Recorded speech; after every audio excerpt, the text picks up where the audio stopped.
So, thank you very much. Now we have scrt.network. Enjoy the talk. Hello, everyone. I was really interested to hear Federico's presentation because I was actually at BitMEX in 2017 and went through a lot of that drama. So I'll talk a little bit more about that. So we're talking today about why privacy matters. And this is a very important topic. Web3 is the era of the truly decentralized web, where people will have more control over their data and privacy. I'm Lisa Loud, and the reason I'm here with you today is that these words from Vitalik resonate with me very strongly. I believe that privacy is one of the most important conversations that we can have in this space today. Paleoanthropology studies the stone footprints of beings who lived thousands of years ago. We can even tell what the first humans in a continent were doing and where they were, more than 20,000 years later. So, my name is Lisa Loud. I'm the executive director of scrt.network, and my background is from Apple. I started out as a developer at Apple, and then I moved to PayPal. At PayPal, I was leading digital acquisition for the North American market for merchants. And at one point, I just decided, look, PayPal used to be this innovative place where fintech was happening, and we were changing the face of the world. But in 2017, I realized PayPal just wants to be a bank.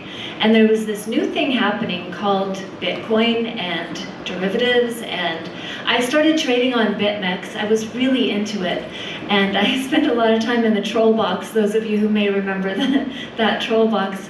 So I got to learn a lot from the other traders, and I ended up talking to a lot of the people who worked at BitMEX, and I got to know them, met them, and decided that they needed someone who knew how business ran, because there were a lot of traders in that team. And so they asked me to come on board as head of marketing. As it turned out, I kind of ran operations as well, because they were really good at trading operations, and they had the first perpetual swap. It was really exciting. The product was amazing. That's why I joined. But actually running the company, that was like outside of a trader's purview normally. So there was a lot of work to do to get that up and running. So I started when we were a very small team, and in 2018, we were doing, the beginning of 2018, we're doing about $6 billion in trading a day. And that growth, that hyperscaling, was partly I contributed to that, and I was part of that hyperscaling. And so after BitMEX, I worked at Shapeshift. I was COO at Shapeshift, and then Shapeshift became a DAO. I started a DeFi company, so I was really interested with Federico's description of DeFi and what the limitations are, because I started this company to build tools for institutions that would want to trade in DeFi. So this concept of having centralized exchanges do DeFi instead of DEXs is really an interesting concept. I want to hear more about it.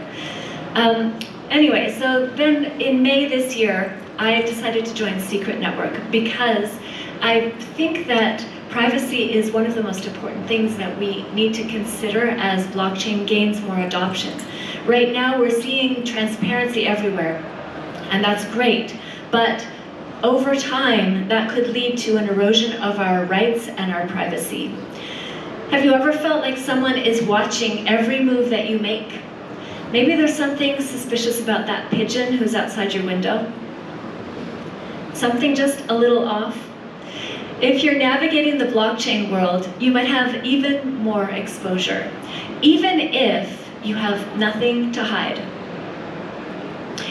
So because of transparency, because this is the most transparent and most important conversation today, I'm talking to you today, whether you are a company or a consumer or a trader or a creator, this is something that will affect every single one of us. Celebrities get it. Whatever they do, wherever they go, someone takes note.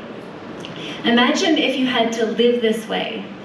Someone knows, or everyone knows, whenever you order large fries at the fast food joint or have a fight with your spouse, it's like living in a fishbowl. Imagine if you had to live that way. That would be crazy. And it's almost impossible to even get a day off from being watched. Think of blockchain like that one neighbor who has an eye on everybody in the neighborhood. You know, they're always peeking through the curtains, making sure they know what you're doing, every digital move you make. Mr. Chain is updating his ledger. Oh, Alice just sent Bob 0.3 Bitcoins. What is going on? Is there something we should know about that? Let's tell everybody. But this isn't just about being nosy. Every transaction that you make is recorded permanently. Think about it like this. You could buy a unique art piece online, and the next day your whole family knows how much you spent on that. Could be embarrassing. But whether you're buying digital artwork or you're signing a digital contract, every mark you make in the blockchain era is etched permanently on the digital world. And transparency is a great thing when we're talking about those glass-bottom kayaks where you can see everything under your boat. Whales, manatees, seals, it's so awesome. Or for honest conversations, very good to be transparent. But it's not so great when it comes to our personal data or our interactions with our favorite brands. We're already having a small taste of what this is like. I'm sure you've had the experience where you talked about something and ads popped up on your screen. I had this the other day. I was having a meeting with a colleague and he said, oh, I need to go, my cat just got out, I need to go look for her. And later on in the afternoon, I looked at my screen and I had these cat collar locator ads on my screen. Very specific and very weird. Like, it's just kind of creepy to have people watching you like that. And imagine that multiplied by 100. And I want to let you know that he did find his cat, because I know some of you are worried. Have you ever had a surprise birthday party ruined because somebody shared your calendar and they saw it? Or a friend accidentally finds out what you bought them for a gift because they saw your search history? These things are becoming more and more prevalent, and when we're talking about blockchain, it gets even more difficult to maintain these surprises. It's more than having people know about your potentially embarrassing splurges. Extreme transparency can lead to surveillance. It can even lead to security threats or danger. You could be kidnapped, especially when you're dealing with substantial amounts of cryptocurrency or money or sensitive matters. It gets kind of scary. And if you are a company thinking about privacy, there's so many business processes that rely on confidentiality. Imagine if we tried to get Uber on blockchain and everybody could, your driver knows your entire financial history. It's just not practical. There are so many instances where an application of transparent blockchain is not applicable to the real world. And many other business processes like A/B tests, price testing. If Group A finds out that Group B got a 50% discount, how valid are your test results, right? So that's why it's important for companies too. Also, privacy is seen, or maintaining your customers' privacy is seen as the ultimate mark of integrity in today's world.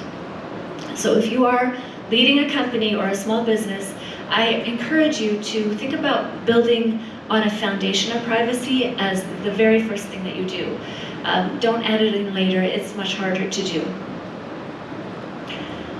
So, here's another example of if you published your childhood diary online and everybody could read it. That would not be good. So, blockchain without privacy is like that diary without a lock. But there is a silver lining to this. There's a beacon of hope. scrt.network, which is why I joined this organization, provides confidential computing. And technologies like that, like confidential computing, and technologies that emphasize privacy are modern day knights that can solve some of these problems. I've put up some examples here of applications that Secret Network can be used for. Gaming is very important. Poker, you don't want to know your opponent's hand. DeFi is a great example. If you know what someone is going to trade, if you see it in the mempool, you can front run it, you can sandwich arbitrage them, you can extract all that value out of their transaction. It's not exactly a hack. There were a lot of hacks recently. There's a lot of hacks in DeFi recently, and most of them come from the Lazarus group, as it turns out, well, at least 30%. But this is not a hack. This is just using DeFi the way it was meant to be used, allows people to extract value before you even complete your transaction. So companies and institutions, we're waiting for them to come in. They can't really come in if their entire trading strategy is transparent to everybody else. The smart contract wallets, payments, transactions, art. Think about if you put your NFT on your Twitter profile, and everyone knows now what your wallet is. They can attach your doxed on your wallet. Everyone knows who you are and what else you have in your wallet. There's just so many things that I don't think we're thinking. Not everybody is thinking about when they're using NFTs, when they're using blockchain. And Secret Network we're encouraging the conversation around privacy, which is happening now, finally. We've been around for many years, and now finally everyone is talking about privacy. So now is the time to join this conversation. Secret Network is sort of like that protective diary lock that keeps our secrets safe. So privacy is a bad word in today's world in a lot of ways, but it's not about hiding criminal activity. It's about protecting your discretion and giving us back our power to choose who knows what about us and when and where. Without privacy, the beautiful dream of decentralization can become a nightmare where we're under surveillance all the time. Glenn Greenwald wrote a book, and he breaks the "I've nothing to hide" myth. He shows that even the people who believe who say they don't care about privacy take many acts to protect their own privacy. He says that our behavior actually changes when we're being watched, and we behave according to what we think is the expectation of the person watching us. Mass surveillance suppresses our freedoms in so many ways. They're subtle and explicit. We should care about it. Imagine a world where you're constantly under the spotlight, dancing to someone else's beat instead of your own internal compass or your own internal music. So, same goes for companies. If you leave your customers' data out for everyone to see, it's like leaving a secret recipe out. It's not respecting your customers, and it's not creating a good environment for them and for your future business. So, as we dive deeper into the age of blockchain, remember it's not about hiding. It's about maintaining our individuality and freedom. When we interact with the blockchain, we leave footprints that are permanent. And we don't need a paleoanthropologist to uncover those digital footprints. The blockchain does it for us. And it becomes permanent instantly. If we make those accidental footprints that are too deep to erase, it's going to be impossible for us to ever recover some semblance of a normal life. So let's work towards a future where our digital footprint echoes our own individuality and our own freedom. Let's build together for privacy. If anyone is a developer here, we invite you to join our conversation, to join our Telegram, our Discord, our forum on our website. And let's work together towards a future where our digital footprint echoes our individual freedom and lets us have our individual dance. And remember that Web3 is about controlling your own data and your own privacy, as Vitalik said. Thank you.